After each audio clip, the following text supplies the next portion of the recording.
Hello everyone. आज हम लोग स्टार्ट करने वाले हैं construction and working of transformers. ठीक है, तो चलिए स्टार्ट करते हैं। सबसे पहली बात आती है कि what is a transformer. Transformer is a device that transfers electrical energy from one circuit to another circuit through the medium of magnetic field without changing its frequency. मतलब कि जो फ्रीक्वेंसी मेरा इनपुट साइड पे होगा वही frequency मेरा output side पे होगा। अब जरा इस डायग्राम को हम लोग अच्छे से देखते हैं। देखिए, एक मेरा इलेक्ट्रिकल सर्किट ये है, एक मेरा इलेक्ट्रिकल सर्किट ये है, दूसरा मेरा इलेक्ट्रिकल सर्किट जो है वो ये है। ठीक है, अब ये दो इलेक्ट्रिकल सर्किट कैसे है अलग अलग, क्योंकि ये दोनों के बीच में किसी तरह का कनेक्शन नहीं है। ये दोनों एक आइसोलेटेड सर्किट्स हैं। ये वाला अलग सर्किट है और ये वाला अलग सर्किट है। अब बात आती है कि कौन सा प्राइमरी होगा और कौन सा सेकेंडरी होगा। तो जिस वाइंडिंग में हम लोग इनपुट देंगे या सोर्स वोल्टेज लगाएंगे वो मेरा प्राइमरी वाइंडिंग होगा। फिर से कर रहे हैं, ध्यान से सुनिएगा।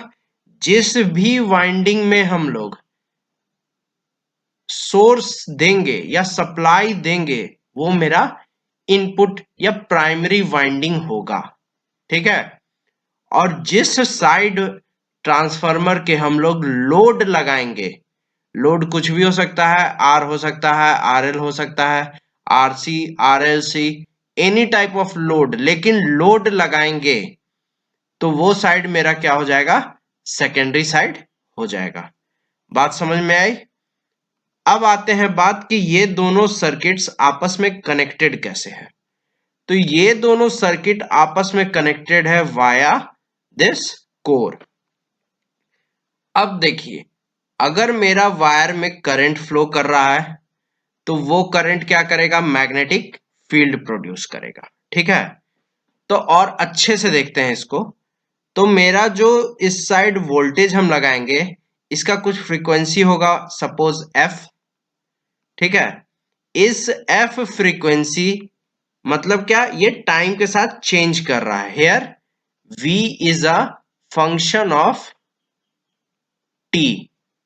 ठीक है, v is a function of time. तो इस v के वजह से जो मेरा करंट आएगा वो भी एक फंक्शन ऑफ टाइम आएगा। मतलब कि मेरा वोल्टेज भी टाइम वेरिंग है और करंट भी टाइम वेरिंग है। तो मेरा टाइम वेरिंग करंट जो फील्ड प्रोड्यूस करेगा, जो magnetic field time varying current produce करेगा वो कैसा होगा, वो भी टाइम वेरिंग होगा। ठीक है, तो हम लोगों ने लास्ट लेक्चर में पढ़ा था कि अगर मेरे पास एक टाइम वेरिंग फील्ड है जो कि फ्लक्स प्रोड्यूस कर रहा है तो वो क्या करेगा, ईएमएफ जनरेट करेगा। ठीक है ना। तो ये कॉइल मेरा एक फ्लक्स फाई प्रोड्यूस कर रहा है जो फ्लक्स मेरा सेकेंडरी कॉइल से लिंक कर रहा है। ठीक है, अब मेरे पास एक टाइम वेरिंग फ्लक्स इस साइड है। ठीक है, टाइम वेरिंग फ्लक्स है जो इधर फ्लो कर रहा है। अब ये टाइम वेरिंग फ्लक्स एक कॉइल से होके गुजरेगा तो हमें यहाँ पे क्या मिलेगा, यहाँ पे हमें फिर से वोल्टेज मिलेगा, एक इंड्यूस्ड वोल्टेज मिलेगा। इस तरह से मेरा इनपुट साइड का और आउटपुट साइड का दो अलग अलग इलेक्ट्रिकल नेटवर्क्स क्या हो गया, इंटरकनेक्टेड हो गया वाया मैग्नेटिक डोमेन या मैग्नेटिक फील्ड। ठीक है ना, यहां तक बात क्लियर है।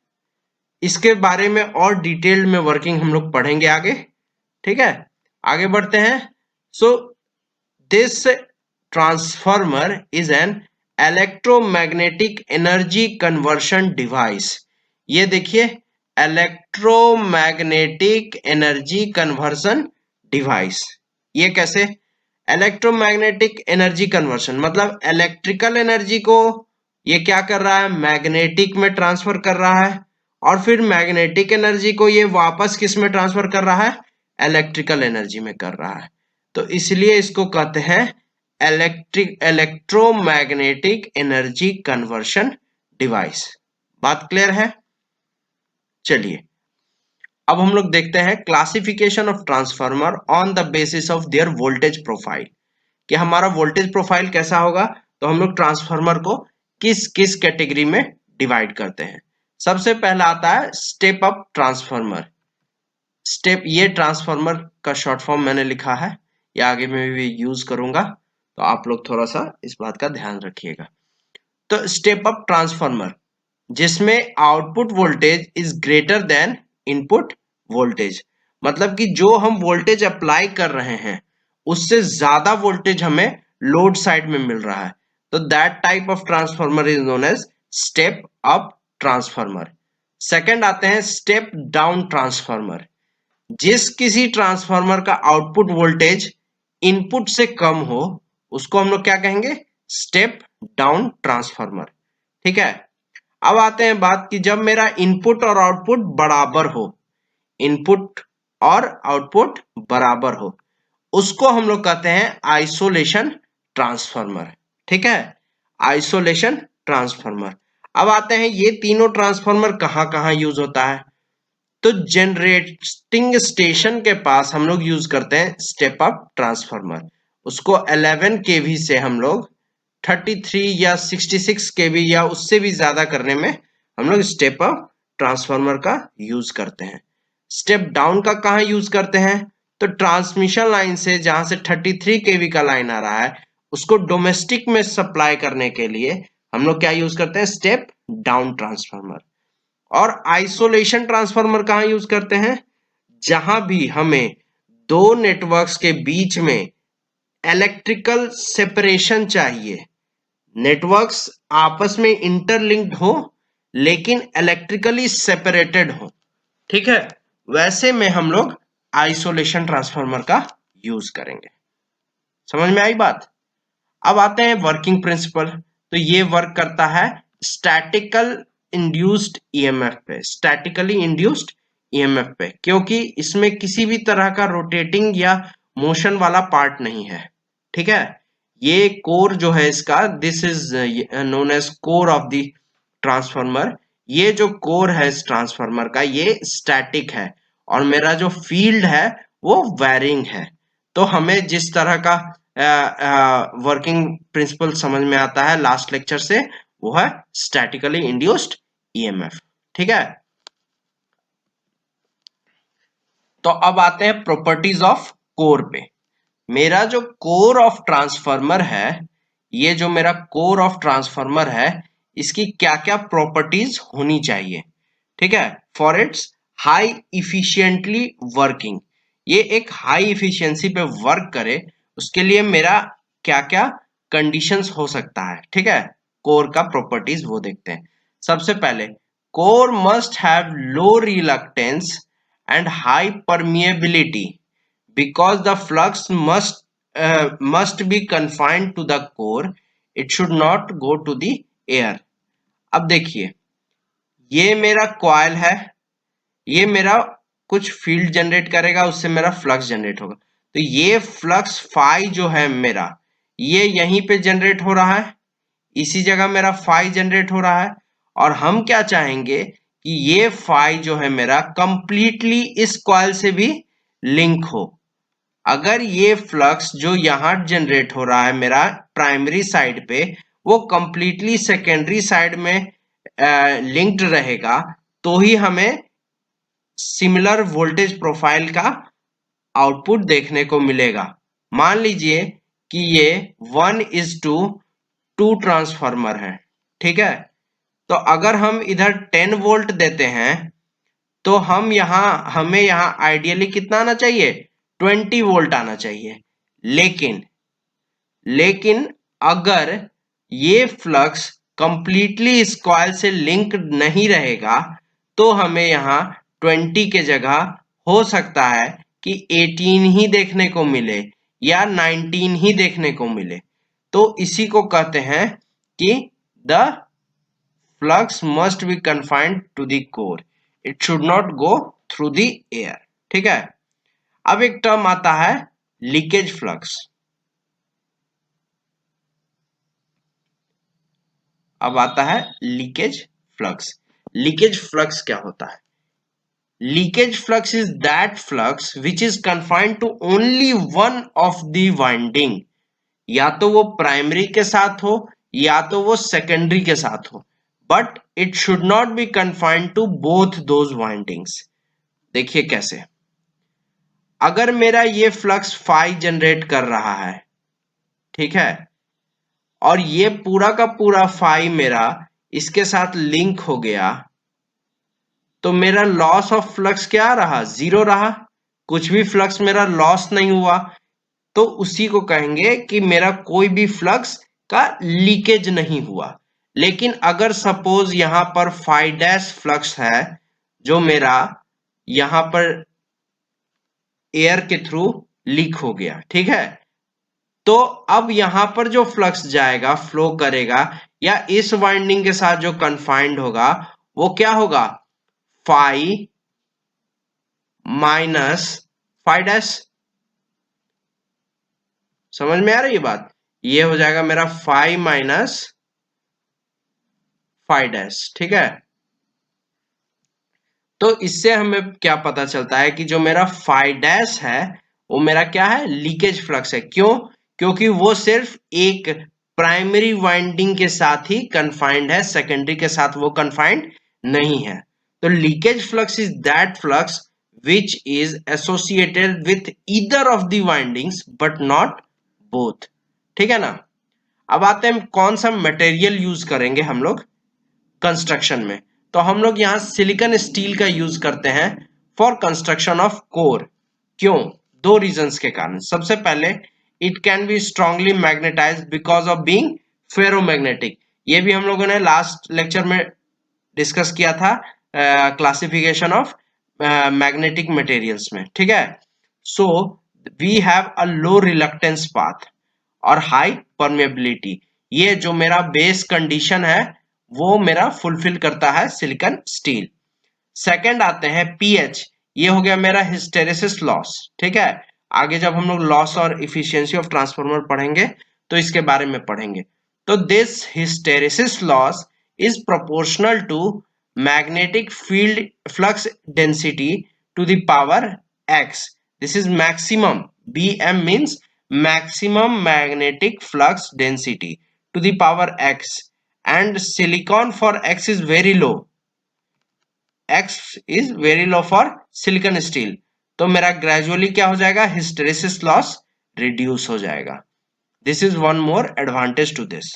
ओके, अब स्टील में भी हम लोग प्रैक्टिकली जो यूज होता है वो होता है CRGO स्टील, यानी cold rolled grain oriented steel.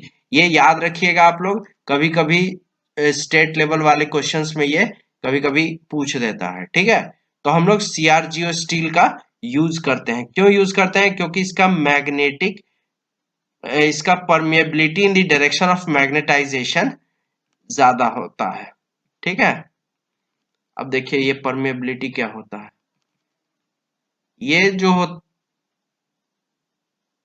ये हम लोग जो पढ़ेंगे हिस्टेरेसिस कर्व, तो जब मेरा मैग्नेटाइज होते रहेगा उस समय मेरा क्या होता है? परमेबिलिटी इसका वेरी हाई होता है, इसलिए हम लोग CRGO का यूज करते हैं। अब आते हैं लैमिनेशन पे। एक और टर्म है लैमिनेशंस जो हम लोग को पढ़ना है इसमें, ठीक है। तो अब क्या होता है, सिलिकॉन स्टील का यूज किए तो मेरा क्या हो गया? हिस्टेरेसिस लॉस कम हो गया, लेकिन मेरा जो रेसिस्टिविटी है वो बढ़ जाता है। क्यों बढ़ जाता है? क्योंकि resistivity is proportional to 1/PE। यहाँ PE is your eddy current, okay, it is your eddy current loss, ठीक है, या एडी करंट लॉस ही बोलते हैं उसको। PE is your eddy current loss, ठीक है, पावर लॉस। अब आते हैं नेक्स्ट पॉइंट पे कि there is a slight condition when we make or manufacture steel, the maximum amount of silicon added to steel is 4%। अगर हम लोग स्टील बनाते टाइम सिलिकॉन का कंसंट्रेशन 4% से बढ़ा देंगे तो क्या हो जाएगा, मेरा वो ब्रिटल इन नेचर हो जाएगा, मतलब तुरंत टूटने टाइप्स हो जाएगा, वो ब्रिटल इन नेचर हो जाएगा। अब ब्रिटल इन नेचर हो जाएगा तो जब भी हम उसका कोर बनाएंगे और ड्यू टू इलेक्ट्रिकल प्रेशर मेरा क्या होगा, कोर टूट जाएगा। ठीक है, अब आते हैं तो ये तो हो गया मेरा प्रॉब्लम, ये 2 पॉइंट जो है मेरा ये प्रॉब्लम हो गया। तो अब इसका कुछ ना कुछ तो सॉल्यूशन होगा, तो उसका सॉल्यूशन है लैमिनेशन करना। लैमिनेशन का क्या मतलब है, हम लोग थिन लेयर ऑफ शीट्स बनाते हैं और उसको फिर आपस में बाइंड अप करते हैं। ये देख रहे होंगे आप, मैंने ये वाले पोर्शन का यहां पर ले रखा है। तो देखिए जरा, ये जो आपको दिख रहा है अलग अलग फ्रेगमेंट्स में टूटा हुआ, जैसे ये एक हो गया, फिर यहां से यहाँ दूसरा हो गया, फिर ये तीसरा हो गया, ये चौथा हो गया। These fragments are called laminated sheets. These sheets are binded together in order to form a core. ठीक है, lamination must be tightly fitted, else magnetization curve will increase and power factor will decrease.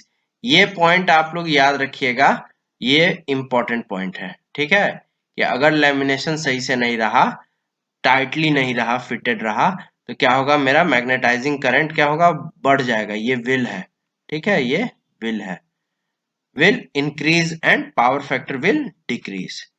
अब lamination का क्या क्या advantage है, ठीक है।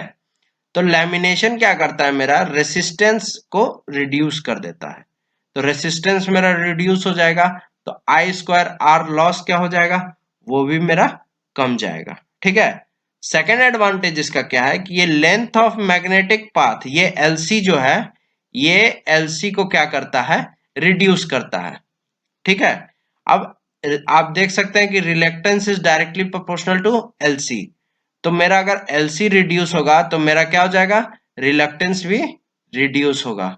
ठीक है, और हम लोग यहाँ पे देखे हैं कि हमारा क्या होना चाहिए, लो रिलक्टेंस होना चाहिए। ठीक है, तो हमें यहाँ से क्या मिल जाता है, लो रिलक्टेंस मिल जाता है।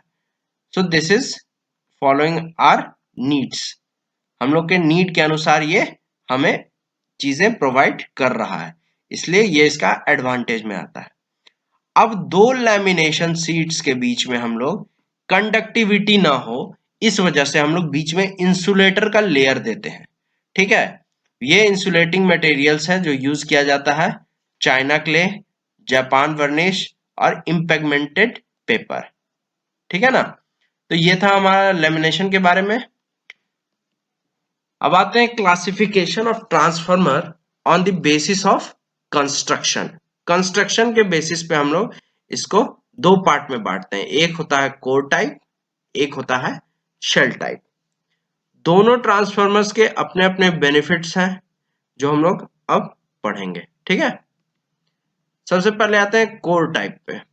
तो कोर टाइप पे क्या होता है मेरा, सबसे पहले कि मेरा जो ये लिम्स कहलाता है कोर का, तो ये cross section area of limbs जो होता है वो यूनिफॉर्म होता है।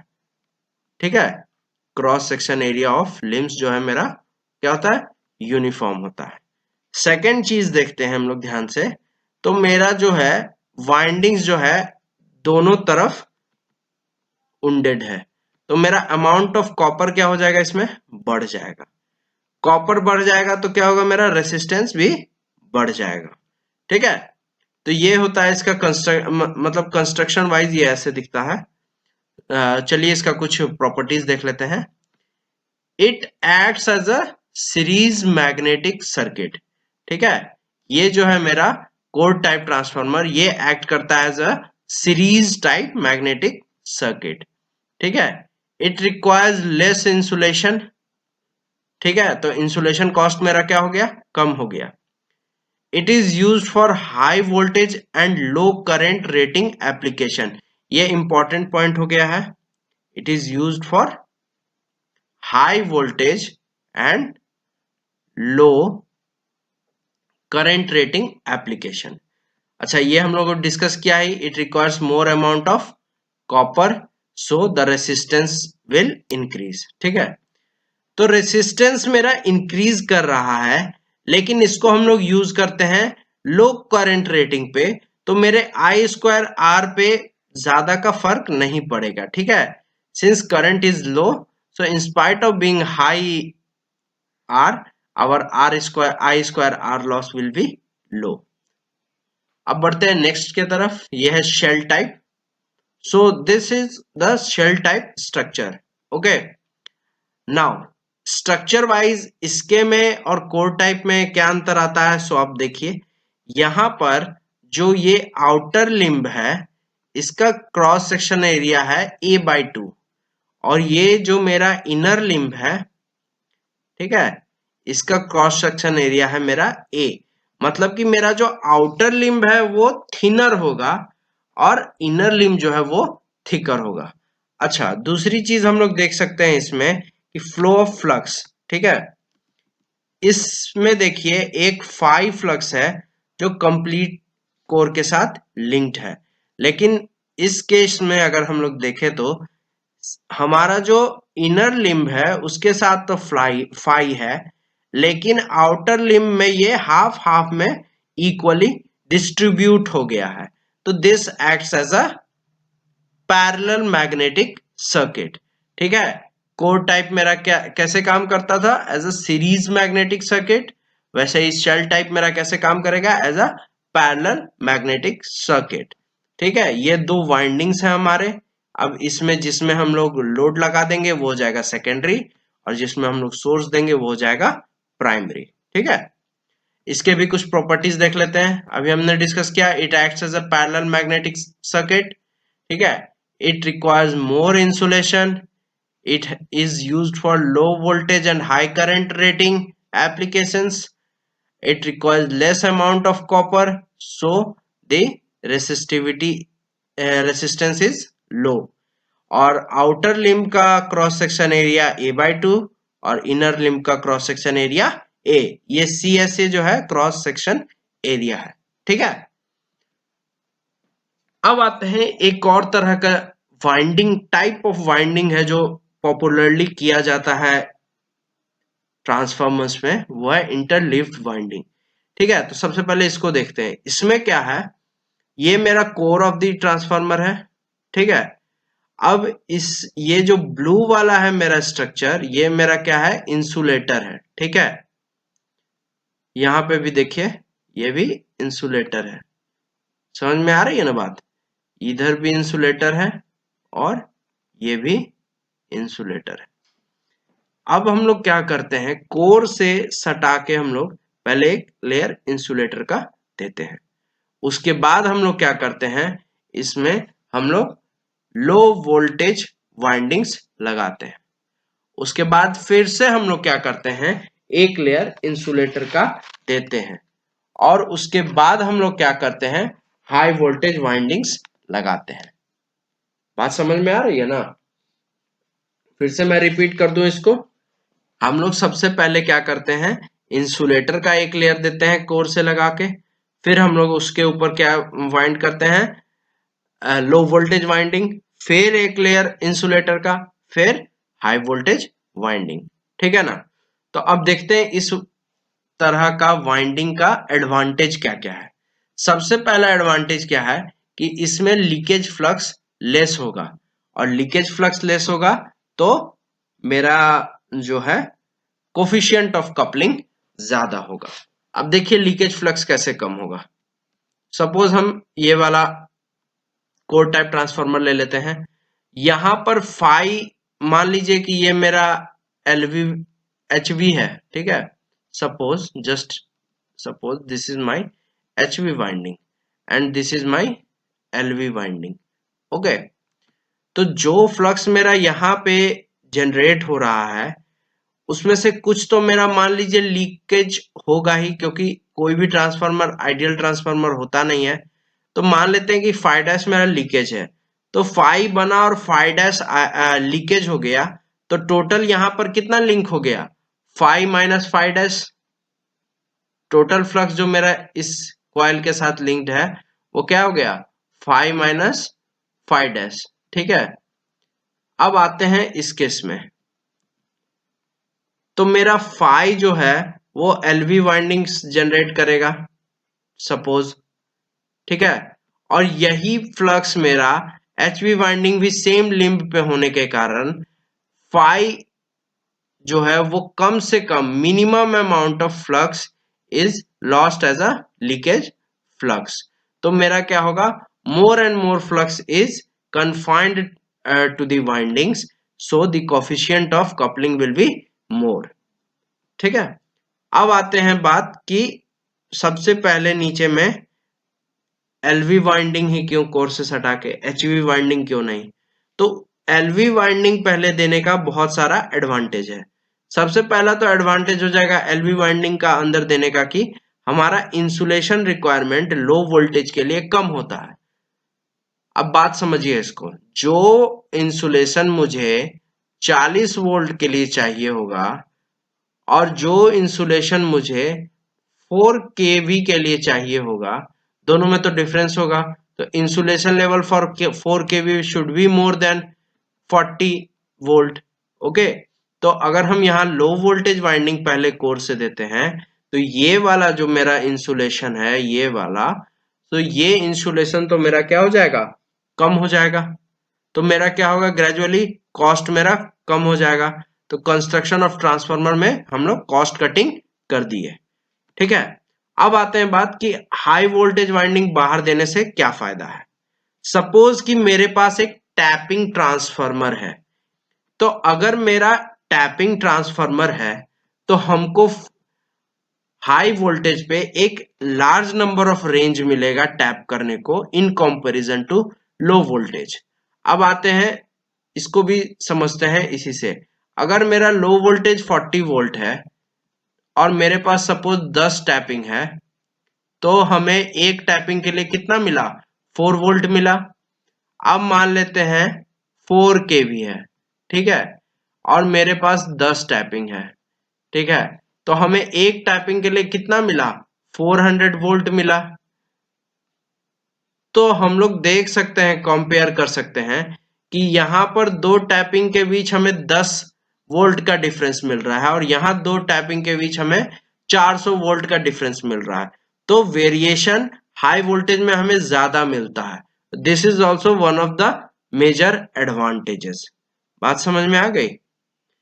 अब एक चीज और ध्यान से देखिए, सपोज मेरा जो है यहां पर लो वोल्टेज का wire going towards negative Z axis, okay, और यहां पर मेरा जो है हाई वोल्टेज ये आ रहा है बाहर की ओर, सपोज पॉजिटिव जेड एक्सिस, ठीक है। अब आते हैं इधर, तो ये आएगा मेरा पॉजिटिव जेड एक्सिस के तरफ और ये आ जाएगा मेरा निगेटिव जेड एक्सिस के तरफ, ठीक ना।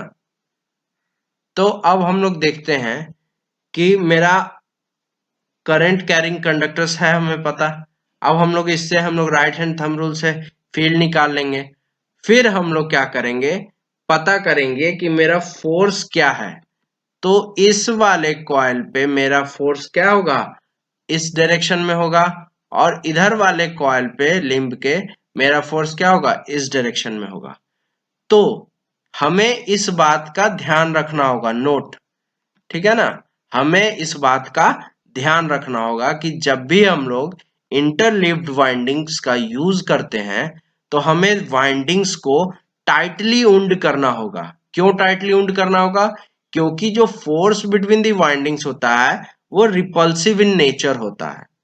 तो रिपल्सिव अगर लूजली वाइंडेड होगा तो क्या होगा, मेरा वाइंडिंग्स कोर पे टिकेगा ही नहीं, वो गिर जाएगा। तो उसको प्रिवेंट करने के लिए हम लोग को क्या करना होता है, उसको टाइटली वुंड करना होता है अराउंड द कोर। बात समझ में आ गई। अब ये बहुत इंपॉर्टेंट है, very very important, the factors which determine the performance of machine. जो मेरा वोल्टेज रेटिंग है वो इंसुलेशन लेवल को डिटरमाइन करता है, जो मेरा करंट रेटिंग है वो डायमीटर ऑफ द कंडक्टर को डिटरमाइन करता है, और जो मेरा केवीए रेटिंग है वो मेरा टेम्परेचर राइज को डिटरमाइन करता है। ये बहुत इंपॉर्टेंट है, इसको आप लोग याद रखिएगा। अब नेक्स्ट लेक्चर में हम लोग क्या देखेंगे, तो नेक्स्ट लेक्चर में हम लोग पढ़ेंगे एजम्पशंस ऑफ आइडियल ट्रांसफार्मर, ठीक है। उसके बाद हम लोग इसकी मैथमेटिकल मॉडलिंग करेंगे, जितने फॉर्मूलाज है छोटे मोटे, reflection of impedance from secondary to primary और प्राइमरी टू सेकेंडरी, ये सब हम लोग पढ़ेंगे। और उसके बाद हम लोग देखेंगे इसका फेजर डायग्राम, नो लोड पे फेजर डायग्राम कैसा बनता है, ठीक है। So if you like this video, please like, share and subscribe. Don't forget to press the bell icon for more updates. Thank you, मिलते हैं नेक्स्ट लेक्चर में।